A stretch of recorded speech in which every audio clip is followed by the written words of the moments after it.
আমি এক হিন্দু মেয়ে হয়ে একটা মুসলিম ছেলেকে বিয়ে করেছি। আজ তোমাদের পল্লবী এবং আয়ুষের লাভ স্টোরি শেয়ার করলাম। ভিডিওটি শেষ পর্যন্ত দেখার অনুরোধ রইল। মেয়েটার নাম পল্লবী। ওর বাবা মা ওকে ভালোবেসে ডলি বলে ডাকে। ছেলেটার নাম আয়ুষ। ও একজন ইসলাম ধর্মের ছেলে। পল্লবী একজন বাঙালি হিন্দু পরিবারের মেয়ে।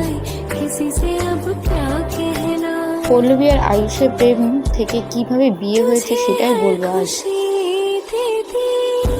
টিকটকের আয়ুষের ভিডিও দেখে পল্লবীর খুব ভালো লেগে যায়। তারপর পল্লবী আয়ুষকে ফেসবুক থেকে ফ্রেন্ড রিকোয়েস্ট পাঠায়। তখন আয়ুষ পল্লবীর ফ্রেন্ড রিকোয়েস্ট অ্যাকসেপ্ট করেনি। তারপর পল্লবী টিকটকে গিয়ে আয়ুষের ভিডিও নিয়ে ডুয়েট ভিডিও বানায়। সেই ভিডিওতে আয়ুষ কমেন্ট করে আর সেটা দেখে পল্লবী খুব খুশি হয়ে যায়। আয়ুষের কমেন্টে রিপ্লাইতে পল্লবী বলে ফেসবুক ফ্রেন্ডের রিকোয়েস্টটা অ্যাকসেপ্ট করতে। আয়ুষ ফ্রেন্ড রিকোয়েস্টটা অ্যাকসেপ্ট করে নেয়, কিন্তু সঙ্গে সঙ্গে বলে আমি প্রেম করব না। তখন পল্লবী বলে ফ্রেন্ড হিসেবে তো কথা বলতেই পারি, প্রেম করব না। তারপর মেসেঞ্জারে এক সপ্তাহের মতন কথা হয় আয়ুষ আর পল্লবী। তারপর পল্লবী আয়ুষের কাছে ওর ফোন নাম্বারটা চেয়েছিল, কিন্তু আয়ুষ পল্লবীকে ফোন নাম্বারটা দেয়নি, কারণ ও তখন টিকটকের ফেমাস ছিল। কিছুদিন পর পল্লবীর ফোনটা চুরি হয়ে যায় আর আয়ুষের সঙ্গে কথা বলাও বন্ধ হয়ে যায় পল্লবী ওর মাকে অনেকবার বলার পরে এক সপ্তাহ পর ফোন কিনে দেয় পল্লবীকে। ফোনটা অন করতে আয়ুষের অনেকগুলো SMS ঢোকে আর পল্লবী খুব খুশি হয়ে যায়।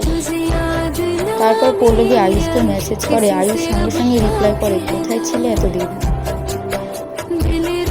পল্লবী বলল আমার ফোনটা চুরি হয়ে গিয়েছিল। তখন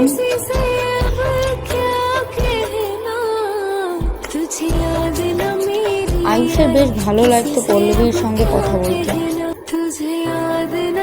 কিন্তু তখনও পর্যন্ত ওদের কোনো সম্পর্ক তৈরি হয়নি, শুধুমাত্র বন্ধু ছিল। 2 থেকে 3 মাস কথা বলার পর আয়ুষ আর পল্লবী দেখার পর সিদ্ধান্ত নেয়।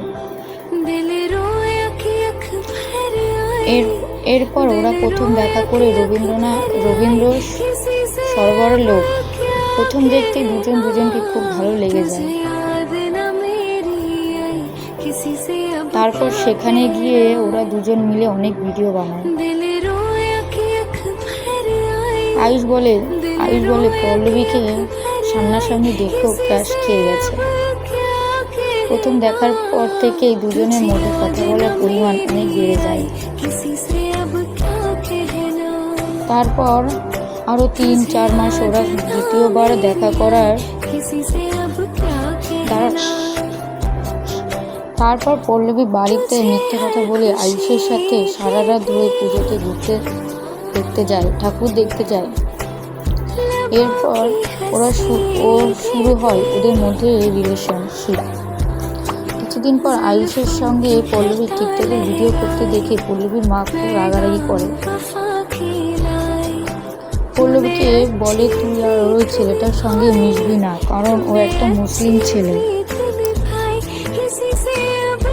তারপরে পল্লবী আয়ুষের সঙ্গে কথা বলতে একসাথে ভিডিও বানাতো। তার জন্য পল্লবী ওর মায়ের কাছে খুব মার খেয়েছে।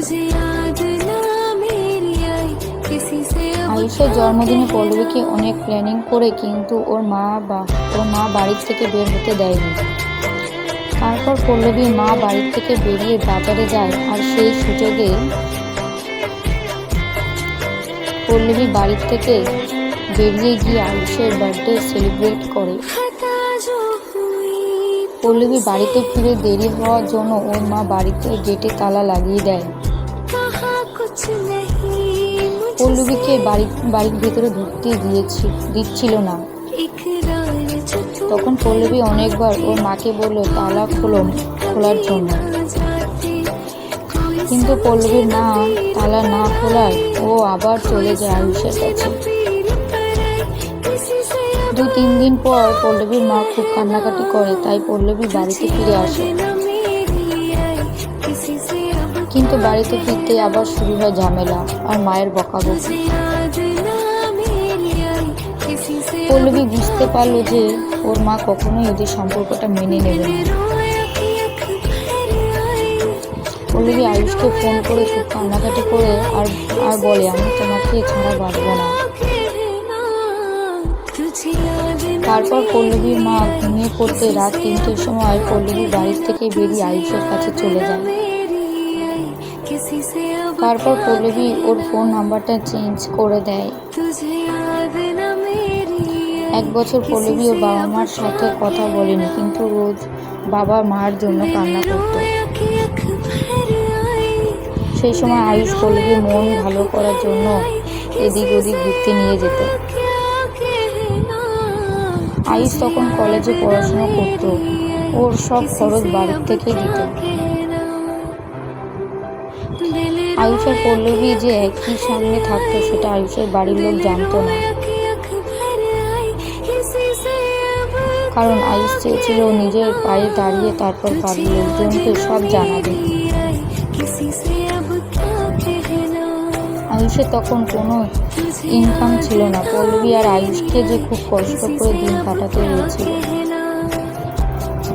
অনেক জায়গায় ওরা দুজন মিলে ইন্টারভিউ দিয়েছে, এমনি আয়ুষ কল সেন্টারেও জব করেছে।